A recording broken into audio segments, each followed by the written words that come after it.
What if you practiced daily gratitude and connection? Give it a try. Simplify and Soar. Show clear, catchy words with careful checked exact spelling order and grammar of the words, and show in big, eye-catching font. Without extra words, remove extra letter or number characters. So the other day I was talking to my girlfriend about how her days can get a little bit hectic, kind of like mine. And I suggested to her that she should try this habit from my book, 5-Minute Mindfulness. The habit is called What If You Practice Daily Gratitude and Connection? And she said, well, yeah, but who has time for that? And I totally understand where she's coming from. We think that we need to do more stuff in order to feel better, but what if it's actually the other way around? What if feeling better didn't mean doing more, but feeling more? Hi everyone. Welcome back to the channel. I'm the author of a book called 5-Minute Mindfulness, and today I want to share with you the practice of what if you practice daily gratitude and connection. Now at first glance, these two things don't seem like they go together. Gratitude, isn't that something you feel? And connection, isn't that something you do?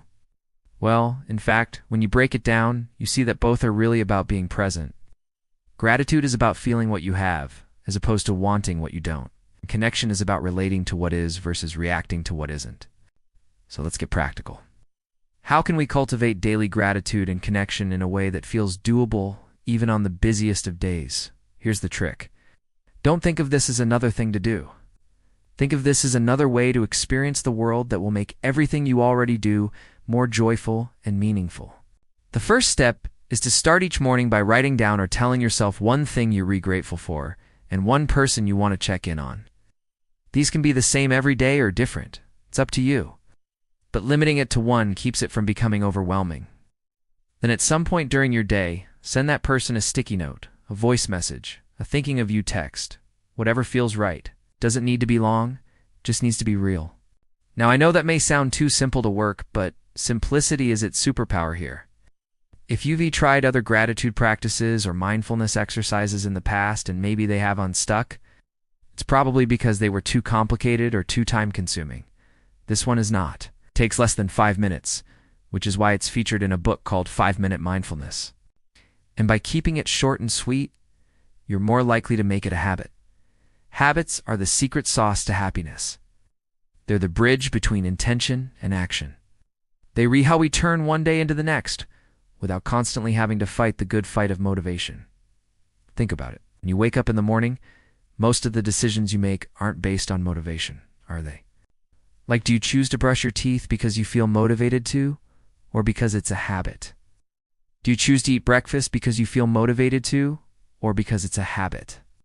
Probably not. Motivation is great when you have it, but it's not reliable. Habits are. And that's why they're so powerful for cultivating things like gratitude and connection.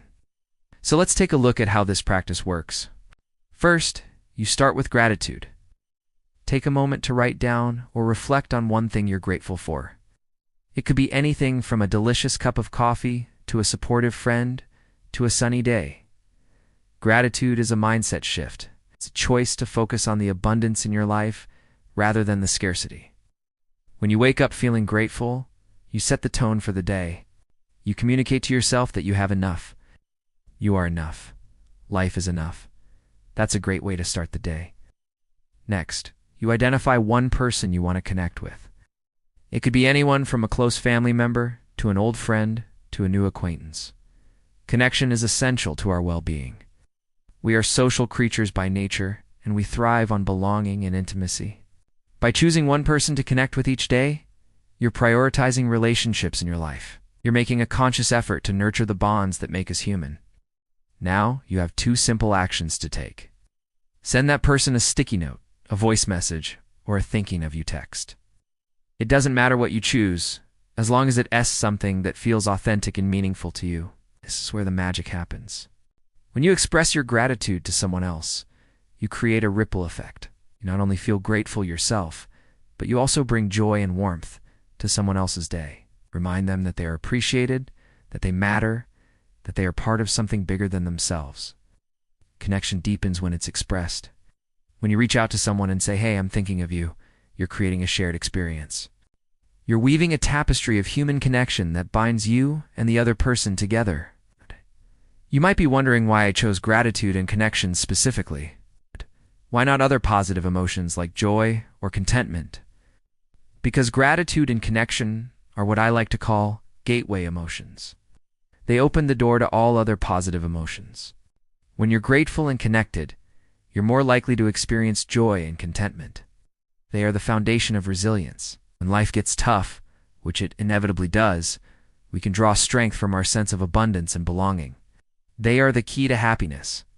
When you wake up every morning feeling grateful and connected, you're setting yourself up for a day filled with positivity and purpose.